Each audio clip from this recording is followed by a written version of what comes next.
tangentially but related, is that what about trauma makes us that way, that we don't listen to ourselves? I guess this goes into the self-love question, right? Yeah. Yeah. Do we stop loving ourselves when we have trauma? uh, we have to go into my definition of self-love for that, Okay. because I have a slightly unusual maybe Yeah. definition of self-love, and I have a community. I run a community for people to learn to love themselves more, as you know. And it's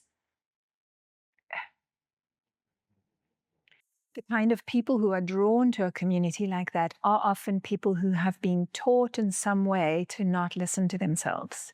And usually it's because it can be severe trauma, but it can also just be sort of a family who doesn't listen to you, or who tells you you're talking rubbish, or who doesn't have capacity to hold you emotionally in the way you need. Doesn't mean your family's wrong and bad. It just means that you didn't get what you needed to be able to trust yourself. So, my definition of self trust is meeting your needs. That's it. It's so simple and not something we are taught. Okay, Yes. so many You questions here. see? You So many see? questions there. This is where we heat up. Go.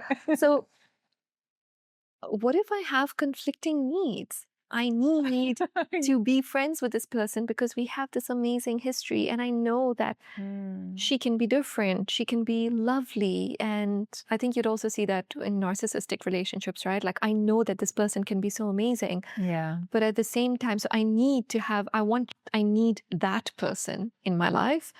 And at the same time, I also need to not feel judged and like shit when I hang out with this person. So, what I'm hearing you say is Mm. you have a need for connection and friendship. Yes. It's not necessarily with this person who makes you feel bad. Mm. You do have conflicting needs. You have a need to, you have a need for harmony.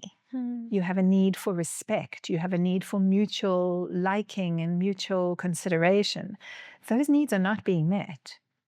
You also have a need for companionship. You have a need for maybe their humor, their bubbliness, or all the good things about them. Those needs are being met. But at the end of the day, we do have a hierarchy of needs. If you spend time with this lively, bubbly person who also puts you down, drains your energy, and makes you feel insecure, are you coming out of your engagements with this person um in the green or in the red, in the black or in the red? Are you is it sucking you dry? What is the self-loving answer to that? So if self-love is meeting your needs, then the first thing is to be aware that you have needs and to make them legitimate. You are allowed to actually consider your needs and meet them, which is something many of us were not taught. We were taught the opposite. We were taught put everybody else ahead of you, make sure everybody's fine, you come last, put your needs last. We're taught that in our families, we're taught that in our cultures, we're taught that in our religions. Mm. It's how it is. It's actually seen as something very esteemed and laudable if you are someone who puts everybody else ahead of yourself. And there can be amazing things about that if putting other people first is nourishing to you. Mm. But if it's coming at your cost and you feel angry, you feel depleted, you feel resentful, then after a while, that's actually going to become toxic for the Right. relationships you're in. Okay. You can make good relationships toxic if you keep giving, if you keep ignoring your own needs in a relationship. You're going to become resentful. Wow, I love what you're saying, because you're saying that if I am not loving to myself in the way that I relate to others, then I can, just by doing that, I can turn this perfectly fine relationship, I can turn it toxic. I Yes. can make it something that's toxic to me. It's poisonous to me, but actually, it's not the other person who did that. It's I did that. I did it. I often say that loving yourself and listening to your needs is the least selfish thing you can do. Yeah. We're taught it's selfish, but actually it's not. Because also, if I'm not meeting my needs, then I'm coming to you in our relationship and expecting you to meet my needs for me. I think it's also inauthentic. It's like pretending to be okay with something that you're not okay with. That's true, but most of us are not aware of that because that Mm. makes it sound like what do you call it? Meditated. Yeah, and it's not. Most of us are so used to pushing ourselves aside. We're like, oh, I feel uncomfortable. Oh, never mind. She's very nice. I'm just gonna, he never pays. I always pay. You know what? It's fine. I have money. I like being generous. But that happens. Remember, I said it's a pattern. You've got to watch for the patterns. That happens again, and it happens again, and it happens again, and there is resentment building up in you.